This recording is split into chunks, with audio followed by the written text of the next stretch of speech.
Hello and welcome to PalaceFanTV for our September Power Rankings, which we'll get to soon. But before we do that, we've got to introduce our guest. It's Jay Crame from the Eagles Beak. Hello. Hello. How are you? Good, thank you. And it's Terence Ford from redandbluearmy.co.uk. How are you?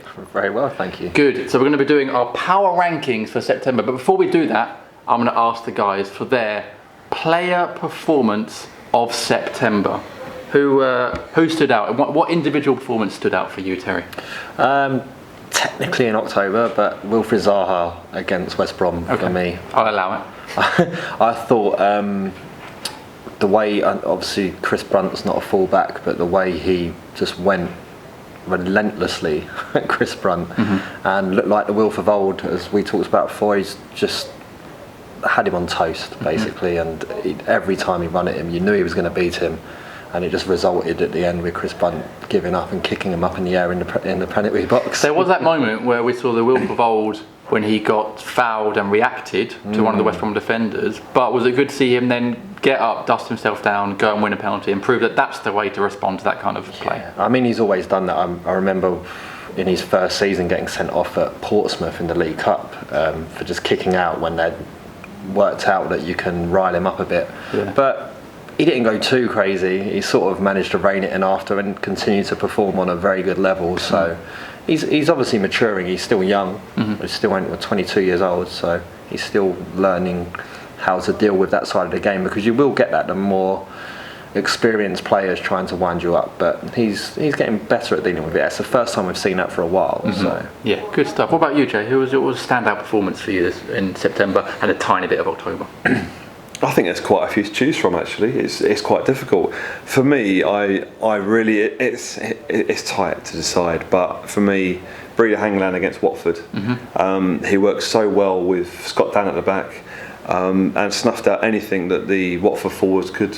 They couldn't do anything. They were anonymous for pretty much the whole game, which says a lot about Watford this season. If defenders do snuff out their two main strikers, they'll struggle this season if that happens too often. So for me, he had an outstanding game alongside Scott Dan.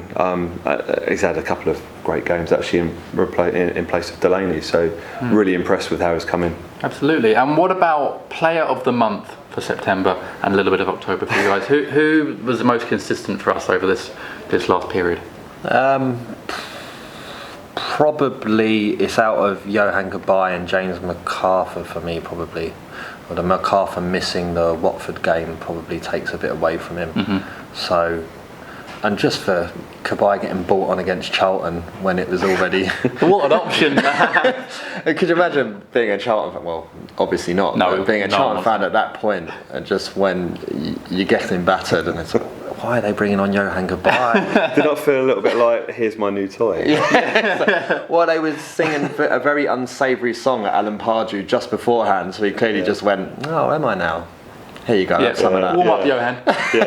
Yeah. So for me, Johan, as well, he did hit the crossbar. That is a world-class strike. It's that the one when they make the ball wobble. It was great. So for me, Johan Cabaye. What about you, Jay? Who's been the best? For me, it's Johan Cabaye. I think he's been exceptional this month. The West Brom game, he ran that from start to finish. Brought everybody else in. Everybody was on the same level. And it's hard to say above Wilf in that game, but I think Cabaye pretty much won us that game with his exceptional passing, defensive qualities that he's showing us, which I think a lot of fans didn't realise that he had.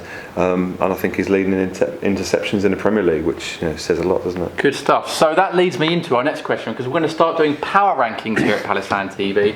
So at the end of our monthly videos, we're going to rank the top 5 Palace players so far this season, and then we're going to update it every video. So you guys have spoken a lot about Cabaye. Would Cabaye go in as your number 1 in our top 5 best players so far for Palace this season? He's my number 1. Yeah, my number 1 as well. There you go, simple as that. Straight in at number 1 is Johan Cabaye. Now, let me make sure I spell that right. There we go. We've mentioned Hangland and MacArthur. Who else would you put in? Let's go for number 2. Who's been the second best player for Palace so far this season? Well, early doors, you're looking at Sakho coming and made a huge impact, scored some goals.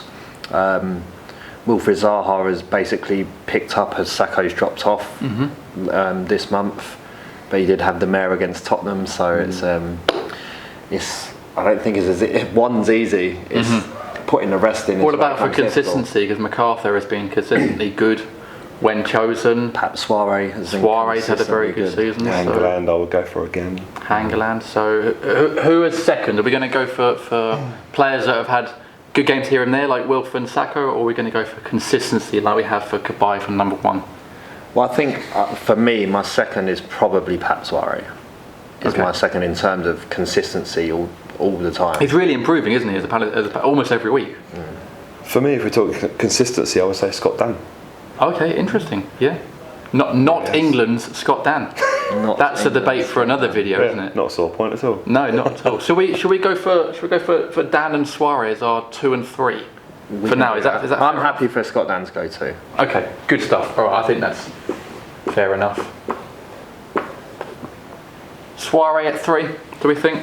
I think if we're going consistency wise, and just what he does to teams as well, he pins them back so much with his just directness. Still a little bit there defensively that you can work on, but that will come with playing the English game more and more. But what he offers our team in an attacking sense. He's got a goal in him. Do you think he's got a goal in him this season? He's such an exciting fullback. When he gets the ball and he works well with the winger that's in front of him, whether it's Balassi or Wilf. Normally Balassi, they work quite well together. But he's made that cross into the box his trademark, really. Absolutely, isn't it? yeah. Even from deep as well. Yeah, a few times he's really got the curl on that into the box, and more often than not they're going to come end away with a goal. So yeah, I've heard older fans debating if he's our best left back since Sanson. So that's saying something. Well, I think that deserves. They were quite comparing him to him, but they were saying since Sanson he's definitely been our best. Well, I think that deserves a spot at number 3 then, if that's because Sanson's obviously a very good player. Is that right? That's right, isn't it? Correct. Isn't it odd how we're so used to having the right back position sewn up, and then we were really struggling with left back, and now it seems the other way around a little bit. Well, although the irony being that a left back did win Player of the Year somehow in Jonathan Parr. That's true, yeah. Very different time for the club then. We've come on a long way since the Johnny Parr days. So we've got 2 spots left then. We've mentioned Sakho, who obviously had a very strong start to the season, coming in on a free. Wilf has had his moments as well, but obviously MacArthur as well has been pretty good. Punching at times, maybe not quite the consistency of last season. So, well, Puncheon's an interesting one because I was really hoping that he'd piece 2 halves of a season together this year, and he just hasn't done it again. In terms of full-on output of goals and assists, if you think first season he started doing it after January, second season he started doing it after January, and he was in and out of the team in the first season, a bit more consistent in the second season. Now he's like one of the top boys. He's one of the first names on the t-shirt. You go in there, number 10, and you do your thing. And still the goals just aren't coming. And we just know in January he'll have 6 goals come the end of the season. But he hasn't been bad. The game against West Brom, he was very good. Away at Chelsea, he was very good. No, definitely not. I think he's been a bit abstract in some games, but he's, like I say, there's a lot of gelling still going on with the Cabaye, MacArthur and Puncheon midfield, and I think we got signs at West Brom, albeit against poor opposition who didn't really make an effort to win the game. It shows that perhaps that gelling's coming around a bit more, so maybe we'll see more out of Puncheon as the season goes on. Makabayanchen doesn't work as well as Magellan. Sounds a bit German. Does sound a bit German. Yeah. So Punch isn't in our top 5 for now. Should we put Sakho in there, given the impact he had? I think Sakho's got to be in the top 5 in the terms that he's basically scored 2 goals and won his games. Yeah. Nearly, but obviously an important goal away at Chelsea. Exactly right. And MacArthur as well, maybe for another one. Definitely, I think he's worked well with Cabaye, who we've named number 1. I think they've been maybe Cabaye shone out a little bit more because he has that bit more creativity than MacArthur does. MacArthur has that better engine, I think, but I guess it's arguable that Cabaye has kind of proved that he has. But would Cabaye be playing so well if he didn't have someone like MacArthur? You kind of say it, Well, James MacArthur has got 2 assists this season. He had 0 last season. So there you go. Well, should we go MacArthur 4, Sakho 5, or the other way around? I think I'd go Sakho, MacArthur. Jay? I still want a place for Hangeland. Hangeland, interesting. We haven't even mentioned him. But he hasn't. It's only been a few It's kind games, of half, isn't it? So We're you're talking half Delaney and half Hangeland, I suppose. If we're Hangelaney. talking Hangelaney. We can't put them both in. Dangeland. Maybe, I mean, Hangeland maybe will come in at the end of October. You know, if he has a few more good games, he could maybe creep into It's just not enough, quite enough games. True. Yeah. Okay. So are you happy I'm with... showing my love too much for Hey, Breda, we all hey, love Breda. Yeah. Are you happy with Sacco 4 and Sacco MacArthur 5? There we go. Yeah, go on. Okay. So, MacArthur. Is that right? It's better than Soiree. There we go. So that is our there we go. First ever power rankings here at PalaceFanTV for the end of September. For our season power rankings with our top 5 players. At the end of the next monthly review, we will see how that changes. Kabay might be top, but someone else, Hangeland, might have come in at number 1. Who knows? Anything could happen. Let's round off this video then by talking about some of the other issues around the club. We've got some players out on loan. They've all been doing pretty well, haven't they? Keshi Anderson scored for Doncaster. Yeah, Jerome Bingham-Williams scored a winning goal for Burton in the 94th minute. Yeah, Hiram Boateng scored. Yeah, scored a winner for Plymouth against Crawley at the weekend. So they're all scoring. They're all scoring goals. Sudi Kokai is at Shrewsbury. Yeah. They have not had the best start to the season. No. So I think that he's gonna. They're struggling, so he's obviously playing in a struggling team. So. But good experience, I guess. Great experience. And 2 injuries. Ryan Innes has come back injured from Port Vale. Vale. Can't catch a rake, the poor kid. Dislocated shoulder this time.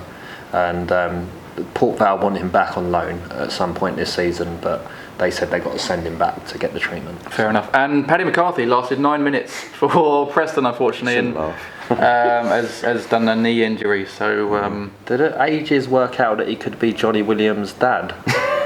The two of them are so injured all the time. It's a shame, isn't it, as well? Because you know the two kind of heroes from back in the day. So Alex Manos is so busy. He's a very busy man. Yeah. Well, we wish Paddy the best, obviously, with that recovery.